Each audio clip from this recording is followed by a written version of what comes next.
All right, in 3, 2, 1. My man, dude, Sean, what is poppin', bro? It is so good to see you. Wow, how are you?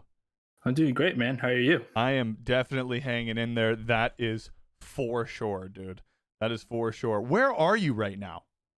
I'm currently in Covent Garden slash inner center, the central London, Really? UK.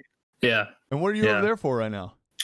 CS is we're trying get back up to speed. Okay. You know, we took a month break. Really? Yeah, With the whole entire team did? yeah. I got you. So we got stuck in Denmark when COVID happened. Yeah. And so for the like past 4 months has just been a roller coaster of CS. Yeah. And like we won the Blast Spring finals. Right. And right after that we went in straight into player break. Right. Okay. And now what is well, first of all, for the people that have no idea who you are, what is your title? What do you do? I'm the Senior Videographer for Complexity Gaming. I manage all CS:GO content for that channel, or for the YouTube channel for Right. Complexity. I travel with the team. I do all content, interviews, scripted content, all the way to I do a web series for them called Through the Smoke. Right, dude. And which, by the way, again, most people don't know this, but Through the Smoke and you were nominated. Well, you were nominated for Videographer of the Year, correct? Yes. Last year. Last year. Yep. Dude, 2019. Dude, how incredible was that feeling to get nominated? It was incredible to be nominated, especially for someone, I guess, my age, or like age in esports. Like I've only been a videographer for 3 years. Yeah, because I knew that you were I mean, I guess not extremely new. You got some time under your belt, especially with the amount of traveling that Complexity does for Counter-Strike. Dude, you guys are all over the place, man. It's so insane. Like every other week, I feel like you're in a new place and at a new, either like a LAN or a tournament or a player, like a boot camp. That's so insane, the amount of traveling you do. I'd imagine it's putting some miles on you. That's for sure. Yeah, I think last year I traveled 8 months total. Dude. Now, do you like that? Do you like that lifestyle though? Yeah. Right. I was striving to become the traveling videographer for Complexity when I first started. Really? Yeah. When I first got started with Complexity, they told me I was going to be like a studio videographer. Okay. So no travel whatsoever. Right. But I really told them I really wanted to be like the traveling videographer. Right. So they basically lay down the groundwork. They said, look, if you want to be a traveling videographer, you have to do X and Y, Z. Right. And I said, okay, I'll do it. Done deal. Just like that. Yeah. How long Committed. did it take you from being the studio guy to being the travel guy? I think it didn't really take that long, actually. It took like 4 months. Really? Dude, Yeah. That's quick. Yeah. Dude, that is so quick. The other videographer at the time, he had like PTO days in the middle of his months. Okay. Where he needed to travel, and so I took his place in that. Damn, that's wild. And so how did, again, like I said, this is pretty unique because you are relatively new to the game, right? 3 years of doing this. How did this happen? How did the whole Complexity thing happen? So before Complexity, if I remember, it was December 2017. I went to a Call of Duty league, a World League in Dallas. Right. If anyone remembers what happened there was 3 bomb threats at the location. What? The crazy part is the first day I was there, the bomb threat happened. They shut down the whole building, and my car is inside the building. like it's a convention center, Right. and so they locked up everything. And so I was just like, okay, so do I Uber back or do I? How the heck does this work? And Right. somehow I was chatting with another videographer who was at the time with another org. He managed to get a hotel room, and I stayed with him. Really? Yeah, it was really crazy. And you were just there like just freelancing, right? Just to be there? I was just there just to be there. Really? Like, Okay. I just brought my camera. Right. I wanted to see if I could get into esports or like how to get into esports. Right. I just was just there taking photos. Okay. Then, yeah, the bomb. So that happened. The next day happened. I came back with an actual plan of how I could get like into esports or like break into esports. Okay. Because day one I spent like talking to 20 people. Just all with like trying to get like a game plan formed? Yeah. More like getting a range where where my photography would like is in the space. Okay. Like currently. Yeah. So I talked to like amateurs to amateur pros to broadcast to actual photographers to videographers. Right. Were you just like walking up to people? Like if you saw a team with a guy, you just walk up and be like, hey man, here's who I am. I'm trying to get into it type of thing? Yeah. I actually just walked up, said, hey, I'm just trying to get information in all this. Right. Let me know your thoughts. Damn. Dude, I bet that's got to be nerve-wracking just walking up to a random, photographer, videographer and be like, hey man, I'm trying to get into this. What kind of tips do you have? Like, give me a guide kind of thing. Actually, really not. Really? So I came with the background. So I used to do missionary work. Okay. So like college ministry. Yeah. Okay. And so they really taught me how to like go out and reach out to people. Oh wow. Okay. Cool. And so those skill sets basically just translated to doing this.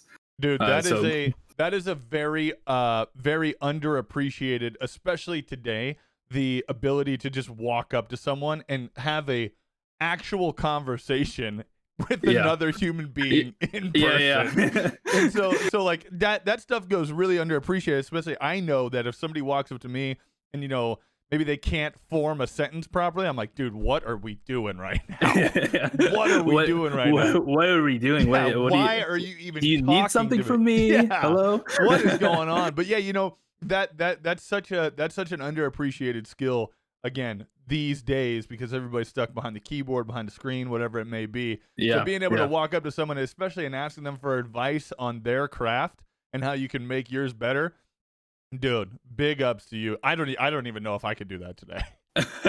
There's actually one time I started a conversation just through a buffalo sauce from Chick-fil-A. Buffalo sauce just through Chick-fil-A. Yeah. I saw buffalo sauce on the table, and I said, "Oh, there's buffalo sauce from Chick-fil-A." He's like, "Yeah, it's from Chick-fil-A," and I literally entered the conversation through that way. Dude, I'm telling you, that's such an underrated skill set, man. Just to be able to make a conversation out of thin air, and people really appreciate that. Especially nowadays. Yeah. So you're bouncing around, you're asking everybody, you talk with like 20 people day one, day two, you come in with a mindset of we're gonna make this happen one way or the other. Yeah. So what happened? So I think a lot of people will criticize me for doing it this way because it's kind of racing to the bottom. I shot for free to make myself known to the esports world. Okay. And a lot of photographers and videographers, they don't like the word free. Right. They kind of it's because it's exposure based. Of course, right.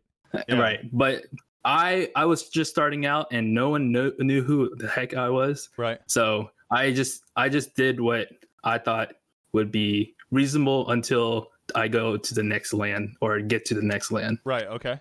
And so I went to every amateur pro.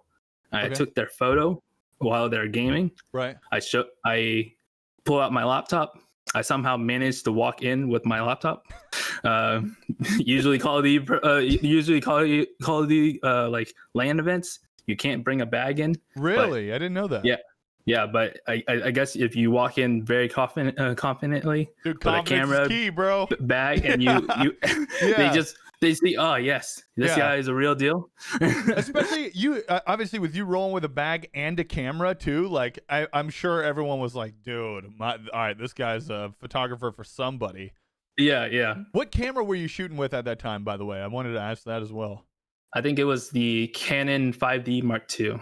I know there's a big debate, much like with anything between like cars or whatever it may be, with people between like Canon, Nikon, Sony, all those different things. Are you like strictly a Canon guy, or you mix them all in? I mix it all in. Okay, cool. I have Canon. I have Canon lenses. Okay. I have a Sony camera, Okay, and I cool. also have a Blackmagic right now. Tight. So yeah, those are big boys. I just recently saw the $10,000 Blackmagic that's coming out. 12K. Yeah, Jesus, God, Yeah. that's crazy. I probably won't upgrade to it. I have the 6K version. Right. It's totally fine. Yeah, I'm I actually think it'll be using fine, it right now. dude. I think it'll be fine. Yeah. So you make it in with your laptop. Yeah. So I make it in my laptop. I pull out the laptop. I'm editing the photo like on the fly. You're editing it sitting in there. Yeah. Really? I take the photo. I send it to. I get it on my computer. I edit the photo. I send it to my phone. I walk up to the amateur, and I show him the photo, and he's like, "Wow, that's a really good photo. Can I have it?" And I was like, "Yeah, you can have it if you give me a shout out on Twitter." And to him, he thinks I'm going for his followers, but I really don't care for his followers. Right. I was going for the org that he represented, because because the orgs represented that he's representing, all they care about is like, their brand and their players. Right. And so if someone is shouting out of a good photo of them, right, the org will come to the photographer who shot the photo. Hey, I saw you took this photo of my player. Was wondering if you're going to the next LAN, and maybe we could hire you up. Man, okay. That's see, I would have never thought about that, because immediately in my eyes, I think the same way that the player would be. Like, this person's going for my followers, but whatever. I got a good photo, right? All I have to do is tweet it and shout it out. Like, what are we talking about? That's no. Damn, I never thought about it like that. So whenever you would take all these photos of these players and they would shout you out, on average, how many orgs do you think reached out to you from day one? Day one, I think there's 10 orgs reached out to me if I was going to the next LAN event. Wow, dude! I thought to myself, I was like, yeah, I guess I go to the next LAN event. Yeah, why not? Didn't really think about it, but yeah. Wow. Now, was Complexity one of the first people that reached out in that initial 10 or so? No, I didn't even know Complexity was there. Really? Okay. At the time, they were there, but I didn't see them. Really? Okay. Yeah. Damn, that's wild. Complexity came like 3 months later. Okay. So after that first event, where you finally were taking all these photos and people were reaching out, come the LAN immediately after that, were you immediately right after leaving there going like, all right, no matter what, I go to this next LAN? Yeah. I decided right after the LAN, I decided, you know what, I'm going to go to the next LAN. Right. There's potential clients anyways. Right. Let's see what we can do. Wow. Okay. What was the next LAN? The next LAN was the CWL New Orleans. Really? And now at this time, you were based out of Texas at this point still, correct?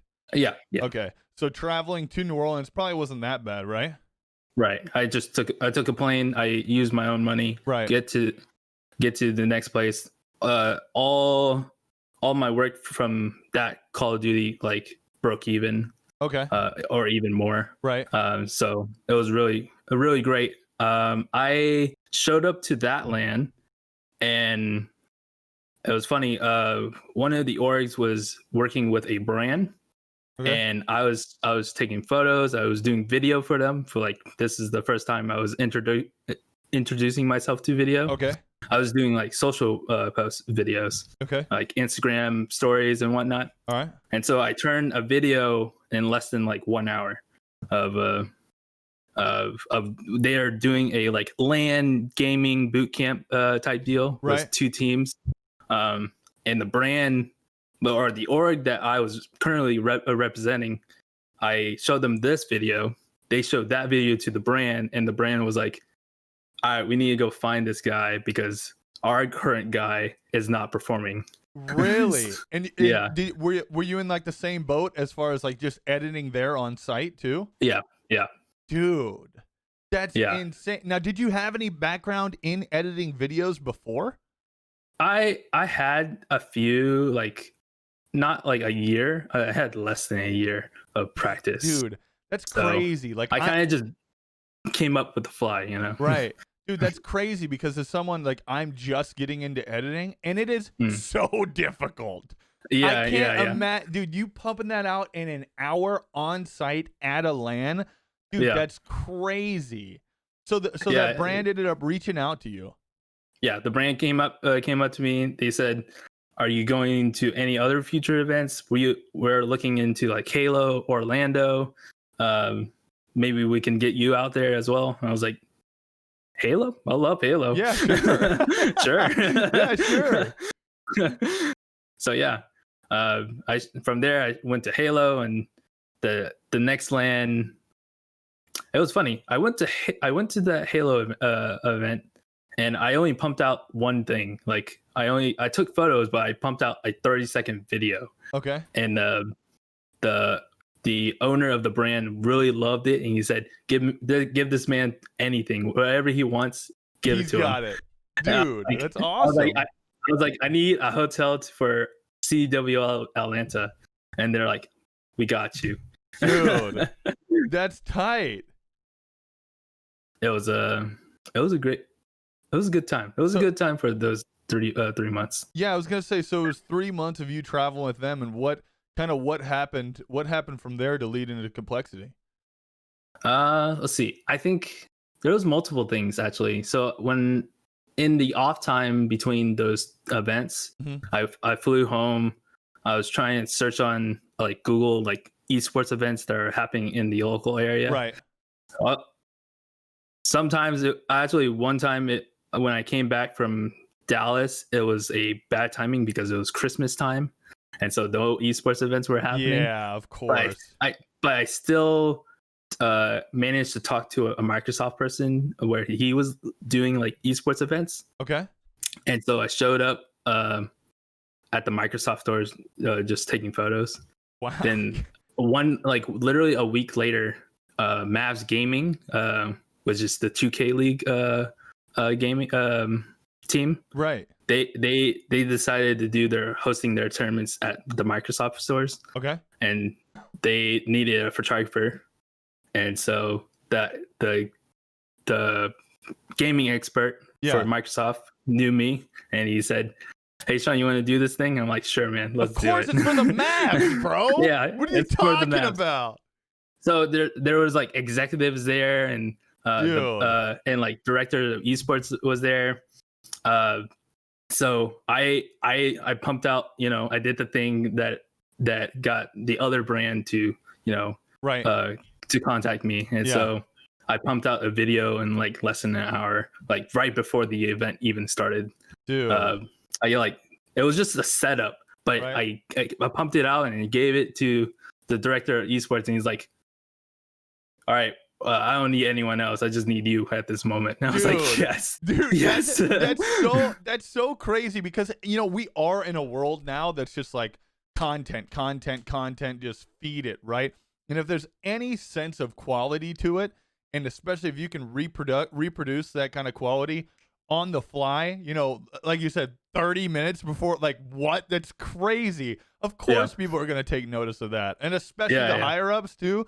Like that. Especially like the higher up guys who kind of have an idea of what's going on, but can barely work their iPhone. And they're like, dude, he just did this. Like, this is crazy. Let's do it. Yeah. Dude, that's wild. So I freelanced for them for a bit for their tournaments. And I was also traveling to CWL to Halo to the last CDL or CWL, whatever, whatever. It's Call of Duty. Yeah. There was a Twitter post of a position for videographer at Complexity. Okay. And I was just 3 months in to esports. It required like a lot of things. Yeah. I just looked at it and I was like, I'll give it my shot, you know. And had you heard of Complexity before this? Yes. Okay. I actually came across with Complexity like 2012. Okay, cool. Yeah. In a different game, was a long time ago. Right. When I was so young and ambitious to try break into esports. Right. But I was immature, so I decided I'm going to go to school. That sounds about right. Yeah. And so 3 months basically on my resume.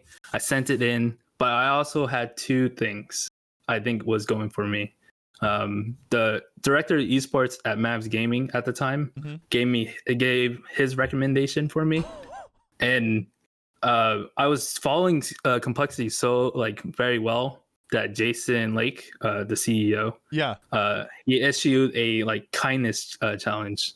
That's what he called it. Okay. But basically, he reached out to his audience to say, you know, do something special in your audience, like, you know, give a one-on-one personal call to someone who's trying, you know, break into esports. Right.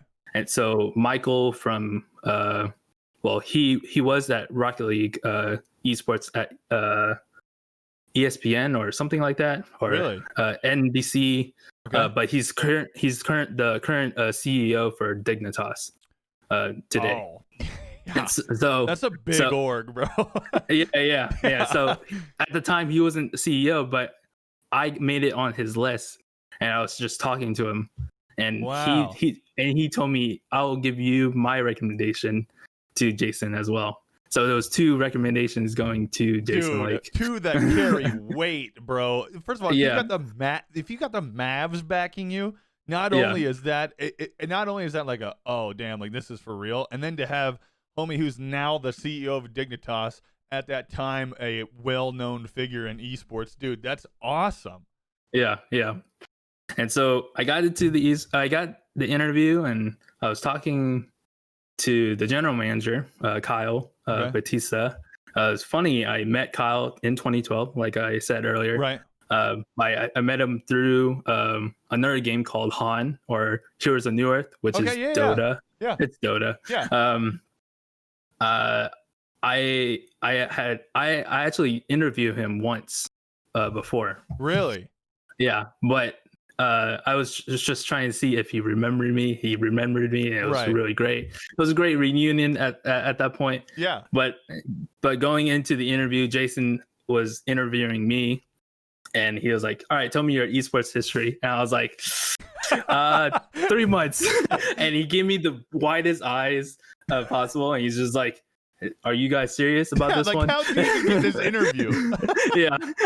I was like, yeah, this is very surreal at this point, actually, because I'm only 3 months in my esports career, and somehow I'm here. That's crazy. Yeah. And I think it was like, so they gave me a trial run. At their time, they're doing a series called POV. Okay. It's basically behind the scenes of a esports org. Okay. So I edit and filmed and edit one of their episodes. Okay. 2 weeks has passed. I was still waiting, and I was so anxious. And I also was like, I didn't want to be at my current job anymore. And what were you doing then? I was a web developer / social media manager at a small firm down the street. Okay. I got hired for the social media job, but they found out I was a web developer, so they started using me as a web developer. Yeah. And so it was one of those, hey, you can do two things, but get paid as one thing. Yeah.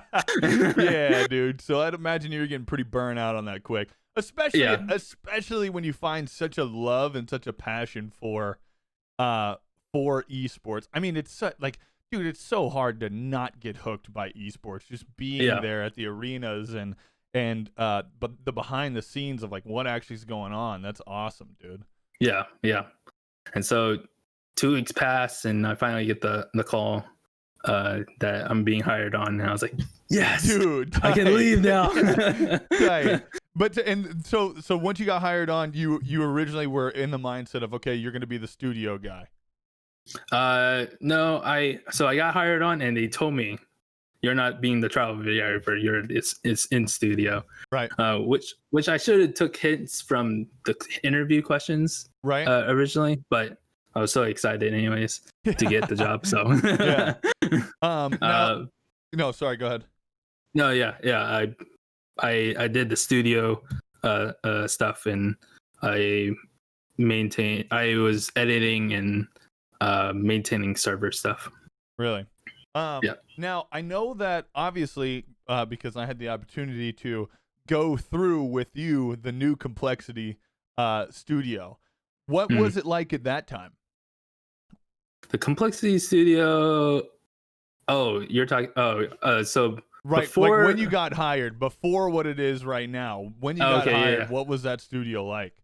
It was before the HQ opening. We were in temporary office like down the street, like a mile away. It was just an office building basically. Really? It was if you made a noise, it like those walls were so paper thin. Really? They try to mask the noise with dampening and whatnot. It'll still go through. Really? Yeah. Because I don't know if a lot of people know this, but the new Complexity headquarters is insane. I mean, dude, it's across the street from the Dallas Cowboys. What is it called? The Ford Center? The world. So the Dallas Cowboys world headquarters is across the street. Yeah, they have an entire Dallas Cowboy turf football field in front of it.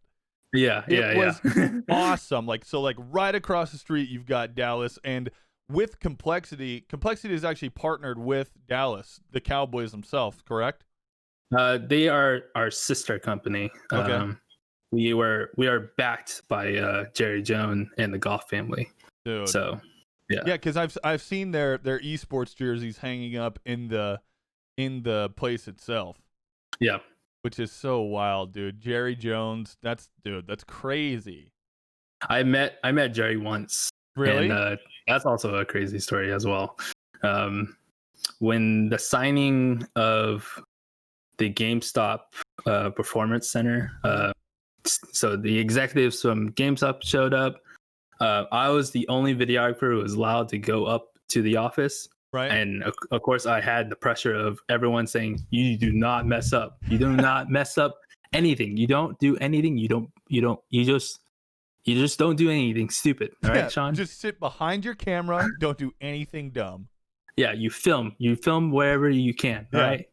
And so we get up there, and Mr. Jones and my boss and the executives are just shaking hands, patting each other's backs. Yeah, right. And Jerry says, "Hey, you want to do a group photo?" And I'm like, "Yeah, okay."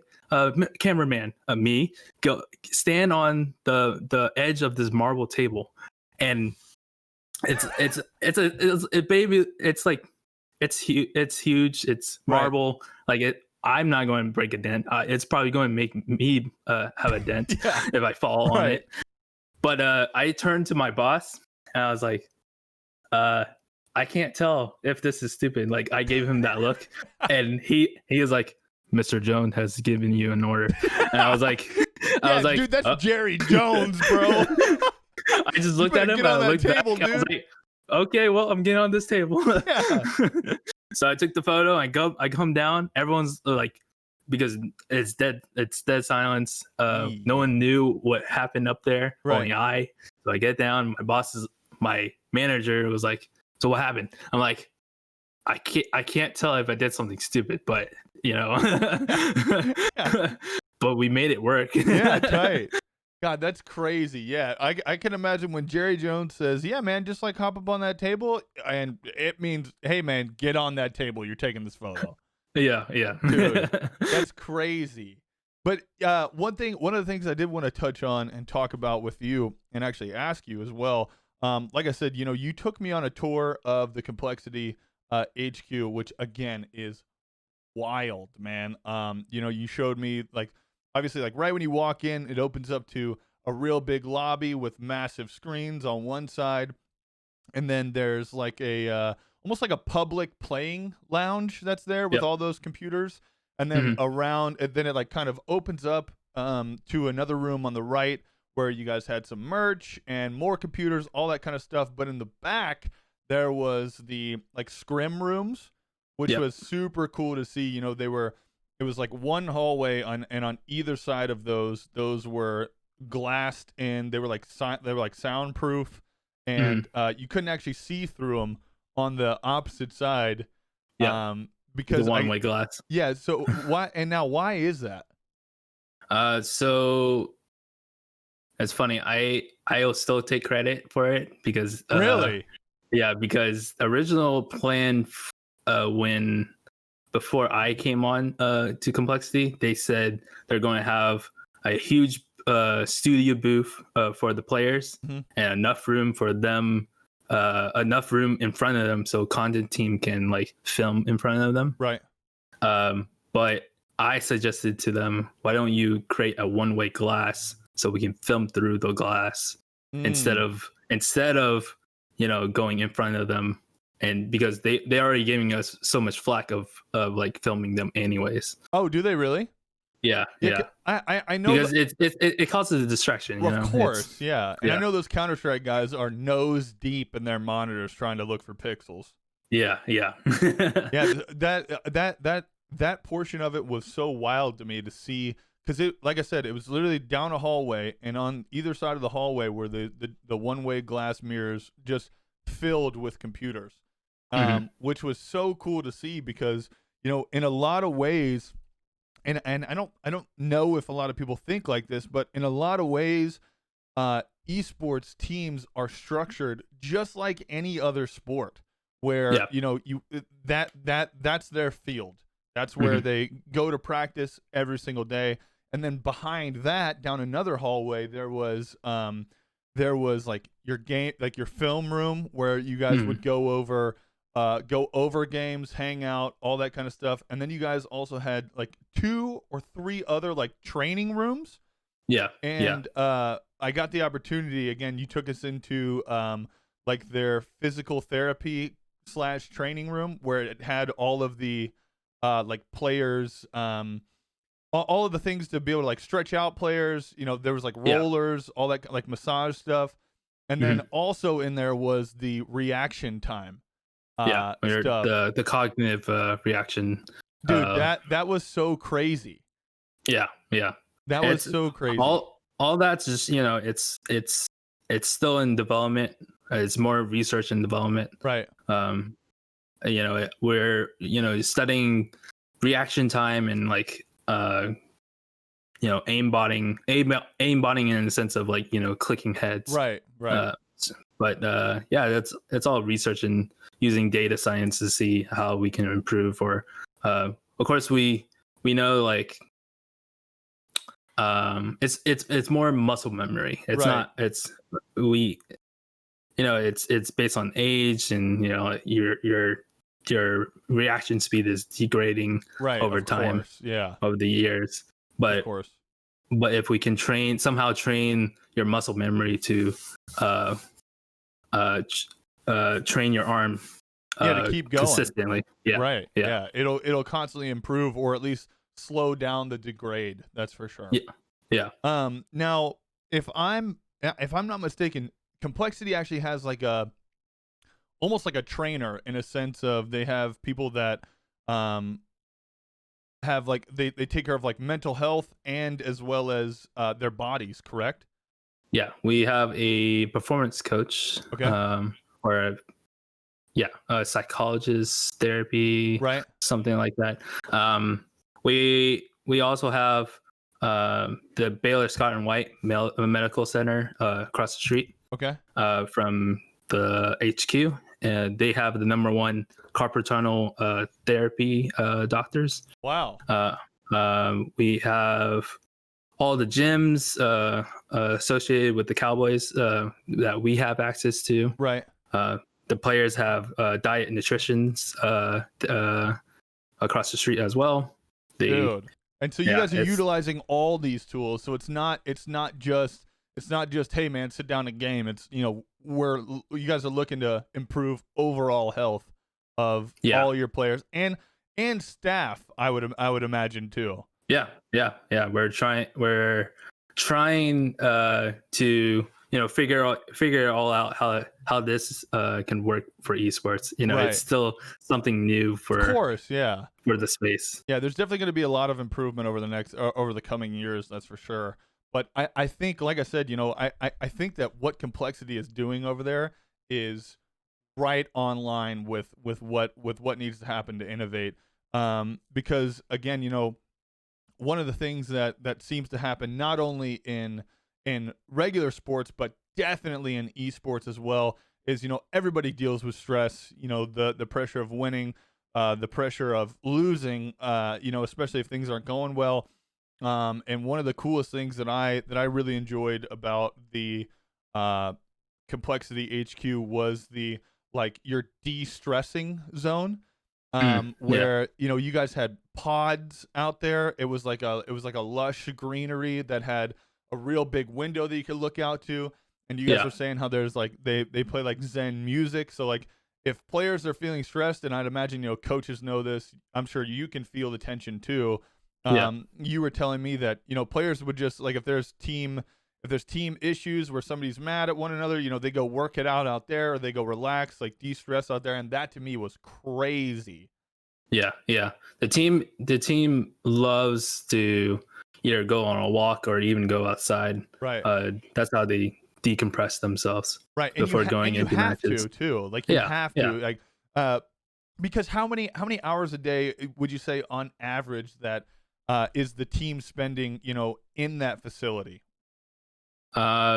Usually a normal day, it would be 12 hours Dude. a day. There's maybe once a Saturday they'll take a break, and that's pretty much it. 6 days a week. That is grinding. That is crazy. Of course you're gonna have to step outside. Of course you're gonna have to do something to decompress. And truly, I think that you guys have built an environment there for your players to succeed, because not only do you guys have all the great the great rooms for practicing and for watching film and actually training themselves, and the lounge there, but then you have the Miller Lite Lounge, which is dude, that Miller thing, Lite private lounge. Dude, that thing is crazy. Yeah. That thing is insane. Put a side note. The Miller Lite is not meant for drinking. It's meant for celebration. Of course. Yeah. Because I know whenever I got there, whenever I was there, you guys had yet to really fill out everything with the new furniture. So you guys kind of had some older stuff there. But from what you had told me, man, that, I mean, just in general, watching Counter-Strike on those, 10 flat screens that all made one screen was awesome. Yeah.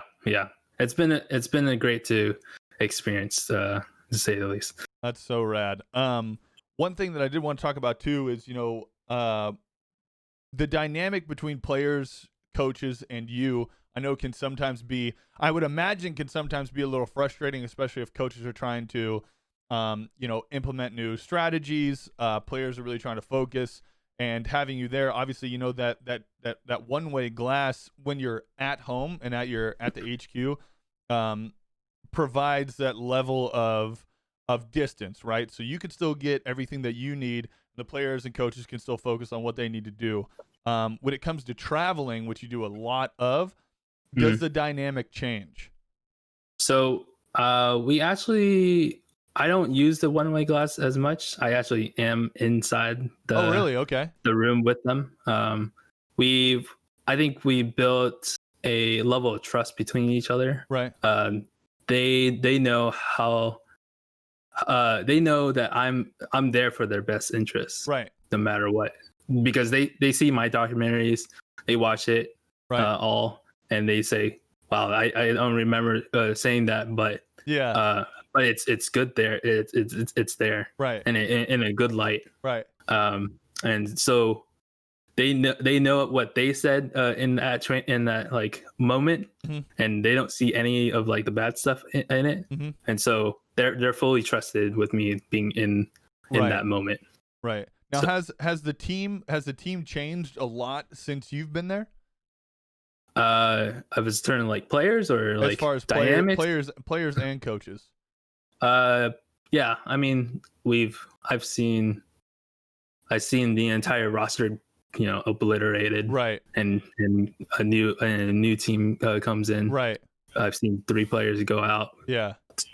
or even 4 players come out, and one's left, and Yeah. And I've seen it all. So as far as when it comes to new players, whenever they join the team, is it? I mean, obviously you've got to start fresh. Like this is somebody new, somebody who's Yeah. not used to you being, around them all the time with, with a camera. Yeah. How has there been any like backlash, or have you noticed through players' performances either increase or decrease whenever they're brand new to the team and they've got cameras in their face the whole time? Like, has there been guys that aren't ready for the spotlight? I think I tried to, I helped them, I coached them through their interviews, Right. the interview process. I even sit down before them, like their first interview. By the way, this is how things are going to, like, this is how I've been doing. Right. Just let me know, like, where do I step Right. a boundary. But overall, it's almost been the same. Like I sit them down, do the first interview, coach them on a few things, and they let me know if I like overstepped a boundary. Okay. There hasn't been any like too craziness of a backlash, Well, that's or good. like in the terms of a performance or Right. or mental space. Well, that's definitely good, because I know I can imagine, as being a new player and maybe someone that's on the come up, and this might be like their first org, like their first major org. I know that having cameras in your face, not only in practice time but also when you actually hit the stage for the first time, I know that pressure's got to be immense. Yeah, I mean, depends on the player, because the player, like for example, Obo, he was 15 when he first joined us. Yeah. And we went to London for ECS season 8. Okay. And it was a LAN event, so he was playing on stage, but there was no crowd, but he was still playing on stage. Right. Against one of, I think at the time it was like top 4 team in the world. Wow. And everyone was giving him advice to, like, don't feel nervous being up there, it's okay, it's totally fine. But he played so naturally, because he used to be a streamer.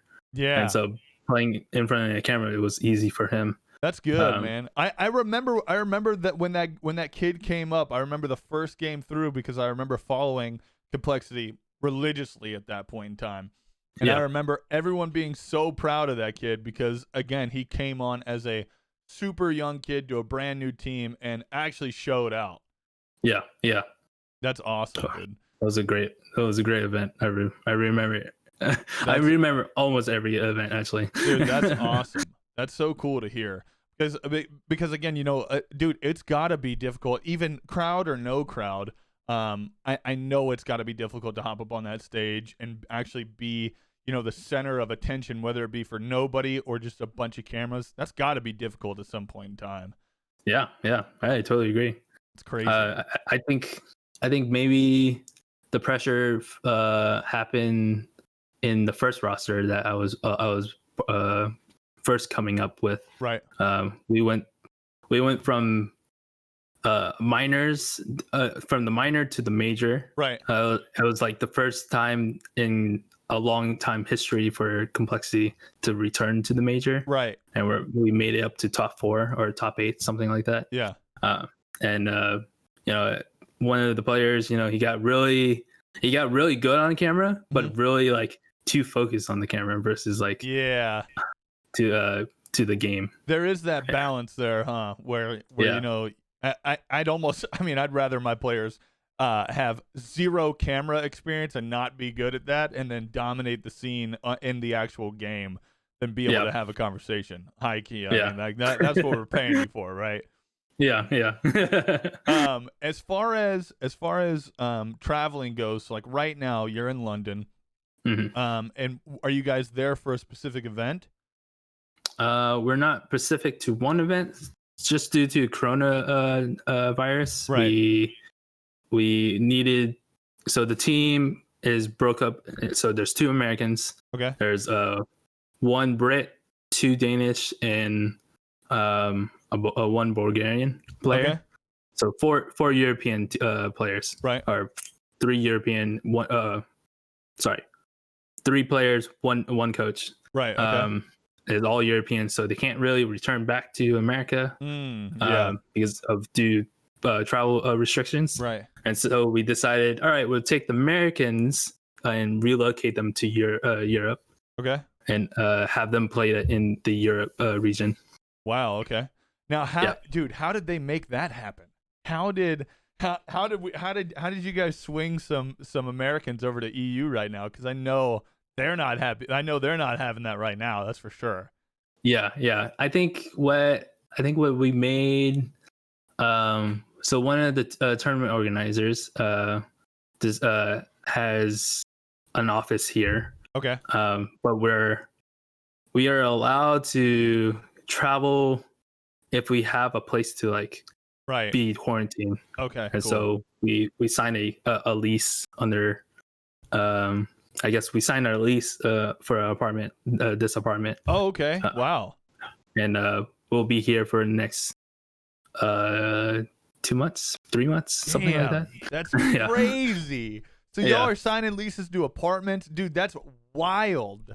Yeah. I mean, it's even more wild. I found out like literally last week that I was being here. So yeah, dude, that's because so I ended up. Obviously, I follow you on social media, and I saw your post that you were jetting out again. I'm like, damn, where is this guy traveling to right now?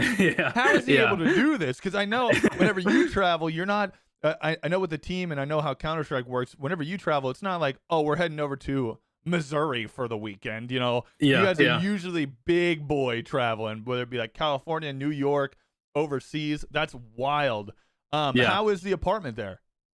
It's really nice. Are we looking at your room right now? Yeah, this is it's a studio basically. Okay, cool. The kitchen behind my head You're right. or over here is the kitchenette / restroom. I have the big size room. Let's go, baby. Let's go. And so who's in there with you? Is it just the 2 players and the coach and you, or what? So it's me right now, and in this room, and each player has their own room. Tight. And how does the dynamic of practicing over there work? You guys still like on that same 12-hour schedule? Are you still filming a bunch? What's going on? What's a day in the life in London right now? Right now in the daily life, I think right now we're trying to get over jet lag. Oh, okay. Yeah, because you guys just got there, huh? Yeah, we got here like 2 days ago. Damn, that's crazy. We're all struggling with jet lag at the moment. Yeah, like this morning, a fire alarm got pulled, and it was there for like half a second, but it was so bright enough to wake me up. Right. And I was like, "What happened? What's going on here?" So yeah, that kind of messed up my sleeping schedule. Right. But yeah, it's in the day of life right now. The team actually technically we were supposed to play a tournament this week, and we decided to drop out for personal reasons. Okay. One of the players had personal reasons. Okay. So now we're back on vacation mode. Damn. Essentially. That's wild. Yeah. That's so crazy. I keep track of the team. I'm making sure if they're fed or they're still alive because they're in their own apartments, so I can't really physically see them. Right. But I knock on their doors, make sure they're alive. I take a walk around London, take some photos, come back, and just chill. Are you loving it? Yeah, of course I will love it. Yeah, that sounds awesome. Well, London's on my list of places to go. Yeah. How is the COVID situation over there? What's happening day to day? COVID is there's a mandatory like mask Mhm. only when you go enter the stores, Okay. and if you're on the streets, you either wear a mask or you don't wear a mask. Right. It's one of the two.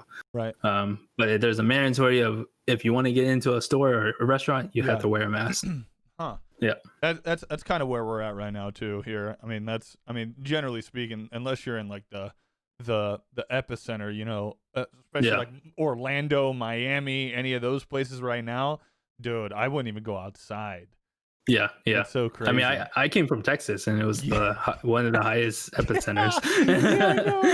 Yeah, I know.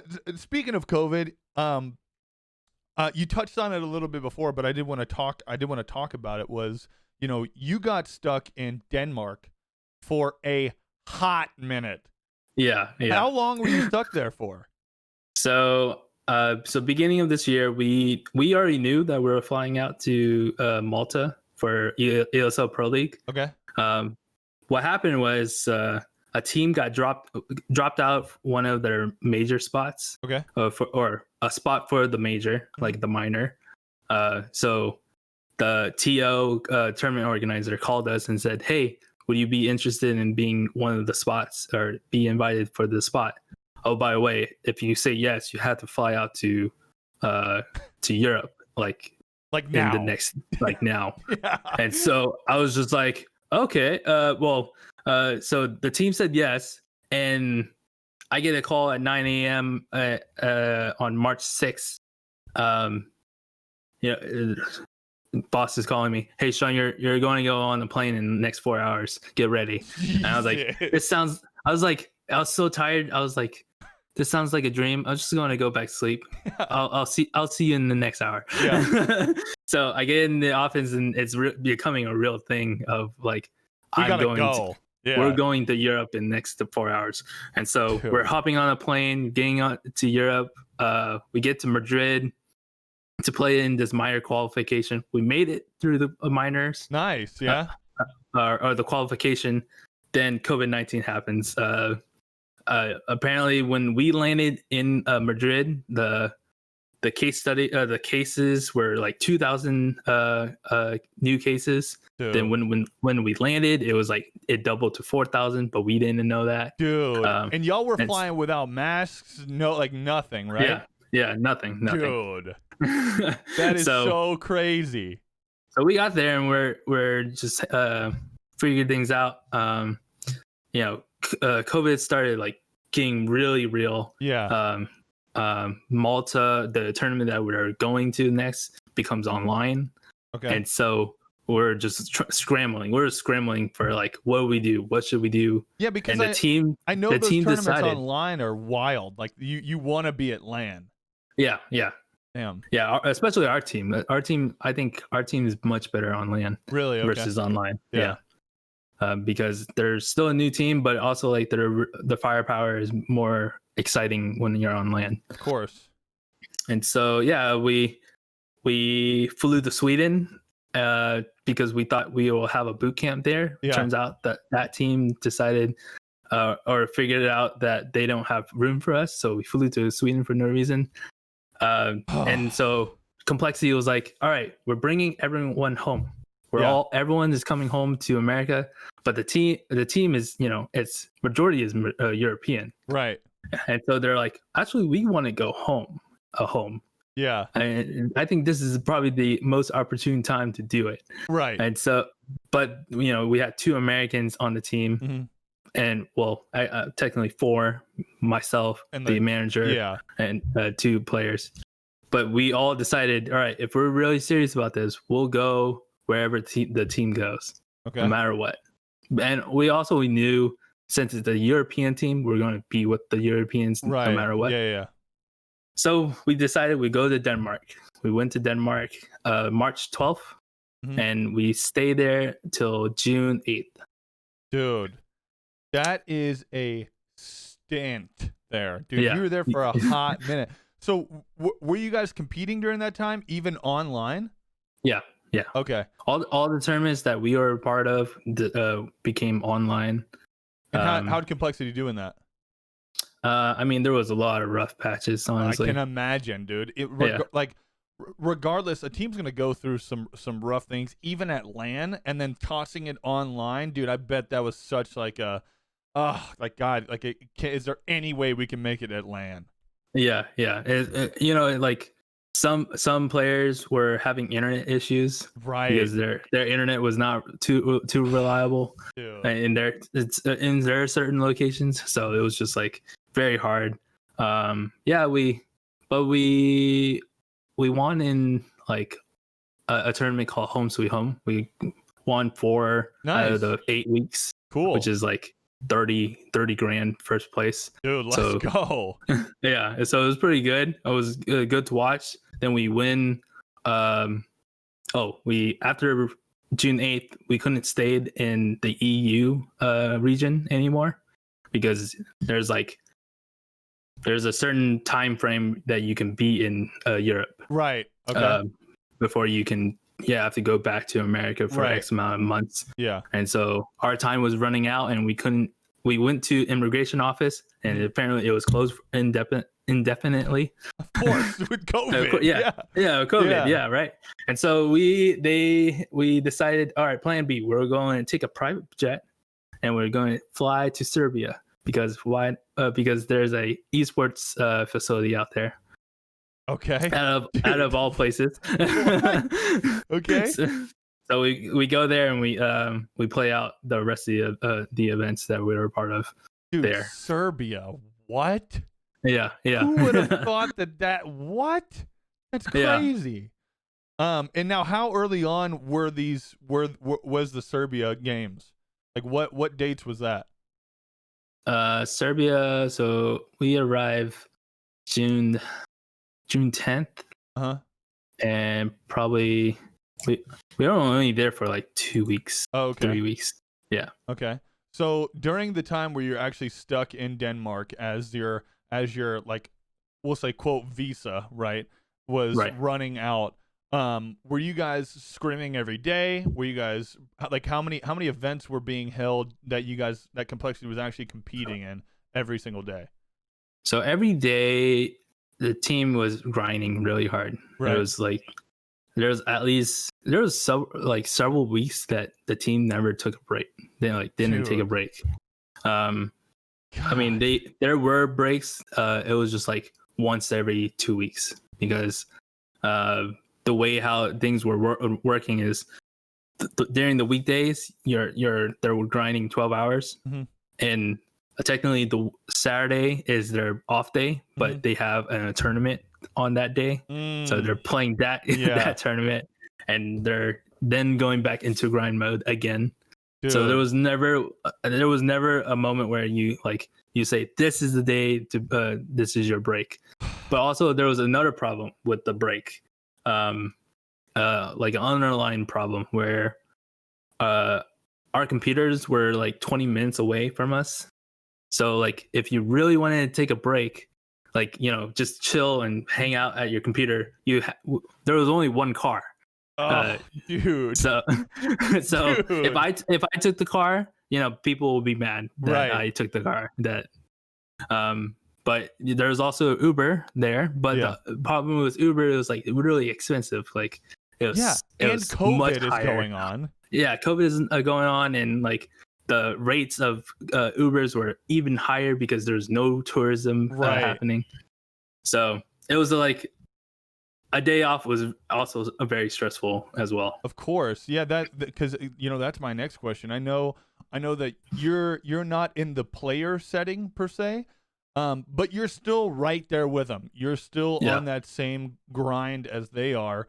How was your mental? How was your mental health during that time? Like, were you in a good state of mind for a little bit, and then did it kind of switch? Because I know a lot of people got in like kind of like that cabin fever mode where, you know, everyone was like itching to get out, like let me do something other than what I'm doing right now. Were you kind of in that same boat, or?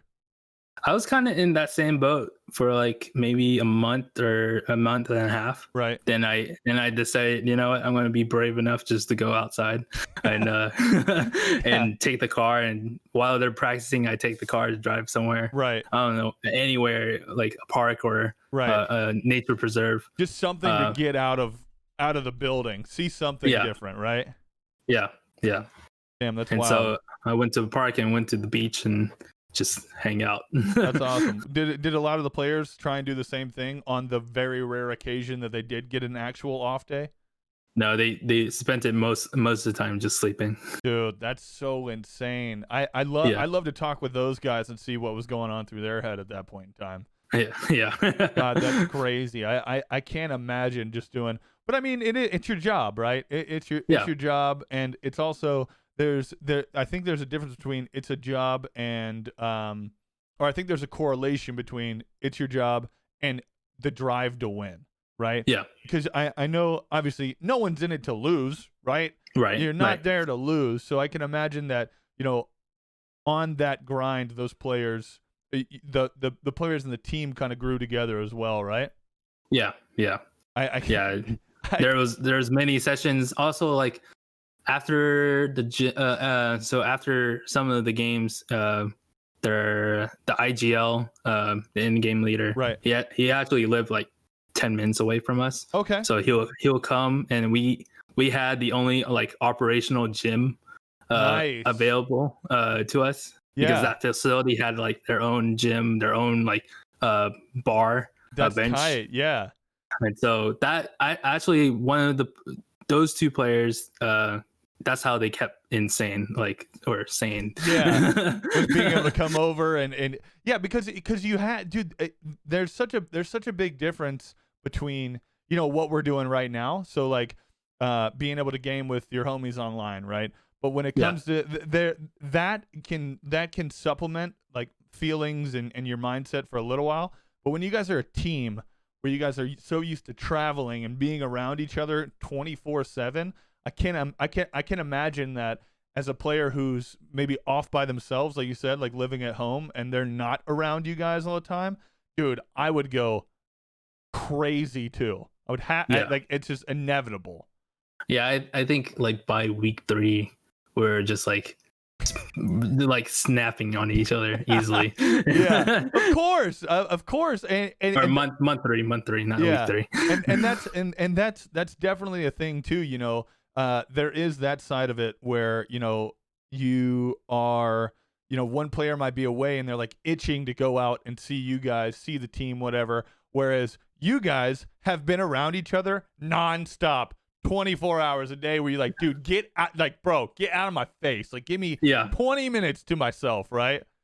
It was funny because we are originally in one room, which is like very small by far. And just imagine your current room right now, and cut it in half and put it like long ways, like a very long width. Right. Yeah, and eventually one player decided, all right, I'm going to go into a different room. Then I decided, you know what, F it, I'm going into a different room as well. Yeah. Because one, it gets really hot in a small room with that's 5 computers running at the same time. Yeah, that's the biggest thing, bro. It gets and then that makes you even more irritable when it's hot, You're like, dude, like, God, like I'm sweaty.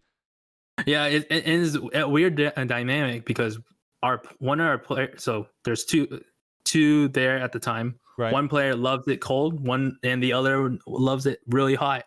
And so there was a battle between them two. Of course. Constantly. I'm on the cold side of things. I keep it 65 degrees in this house.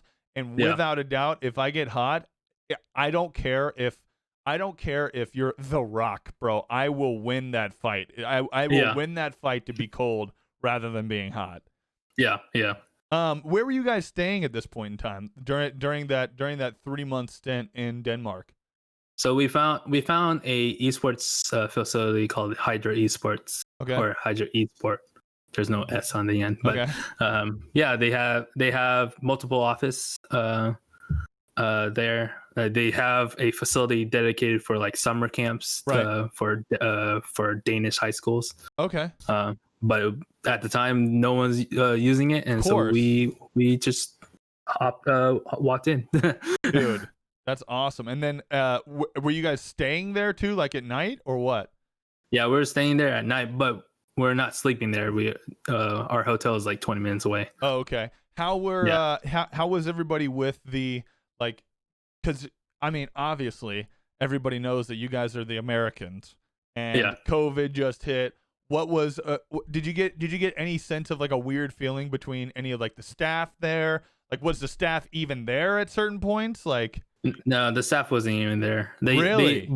They also understood like our current situation. right? We explained it, everything, 'cause can't really go home. Yeah, there's nothing Also, that you can do, right? so well, another crazy part is when we flew into Denmark, it was the Danish government decided in the next 12 hours, we just flew in, like in the next 12 hours, the border will close.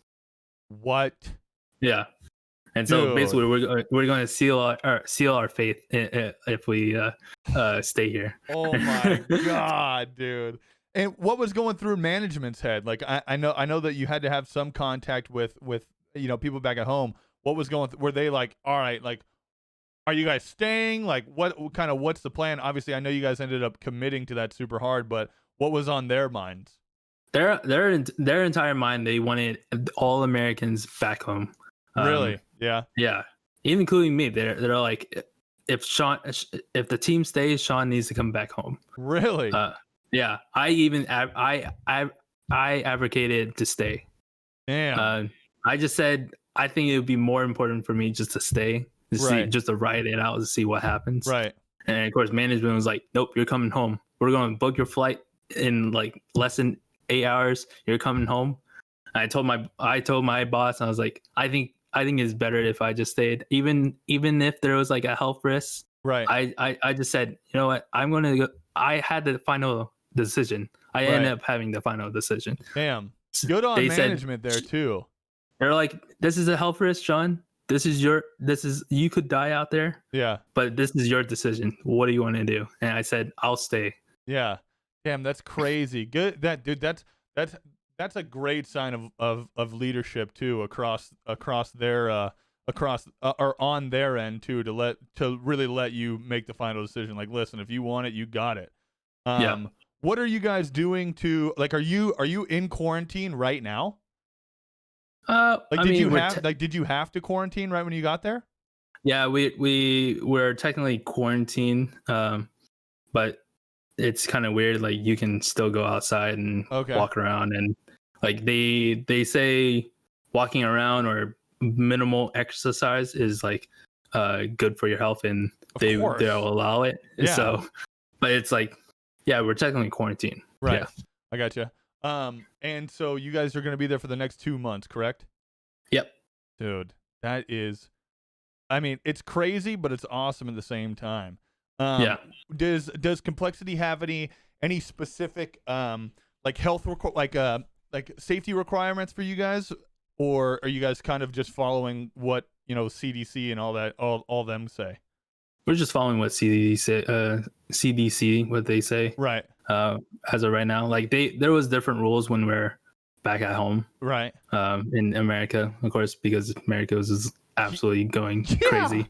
Yeah, we're going down the shitter so quick. God, it's crazy. And I mean, European soil seems like they know what they're doing, and it seems like it's working for them. So there's not a panic on our side over here. Oh, okay. And that makes sense because as Americans, most Americans, when we get told to do something, everyone's like, no, not going to do that. Whereas I feel like in most other countries, when they say to do something, everyone's like, oh, wow, we should probably do that. And then they do it. Yeah. I can imagine that things are a little bit different over there than they are over here, where, the bars are still open and everyone's still going partying and stuff like that. Super smart.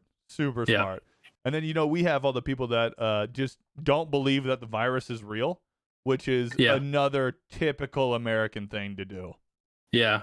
I mean, we also have one of the players that are in a similar boat as well. Yeah. You should fire that player. God, you should fire that player. I have to constantly remind him to put his mask on Yeah, good. during the airport. But Yeah, yeah. good. So dumb. That's crazy. Well, listen, man, I really enjoyed talking with you today. It's wild to hear all the stuff that you've gone through and in such a short period of time, dude. Obviously, we've been friends for a little bit now. I met you at that DreamHack a while back. Yeah. It's kind of crazy how that all led together. And The now triple you're here. dab. Yeah, now you're here on the podcast, and I can say that even you. In the short amount of time that I've known you, have done a lot for me to be able to, expose me to different things and try new things too. That's for sure. And so I'm very appreciative of you, man. I really do appreciate you coming on the podcast today. Where can the people find you at? You can find me at Twitter, everywhere Sean. Also, there's the Esports Awards happening right now. I would love and appreciate any all nominations or for myself for the Esports 2020 Esports Videographer of the Year. Let's go. This is a year, man. Yeah. This is a year. I want that. Yeah, I want you to have that. I'll be sure. I voted last year, and of course I'm going to vote this year, and I'll tweet it out again too. So listen, man, like I said, I can't say it enough. I'm very appreciative. It does mean a lot to me that you came on the show. It's been awesome chatting with you, and we will talk very, very soon. Thanks, Dap. All right, thanks everybody.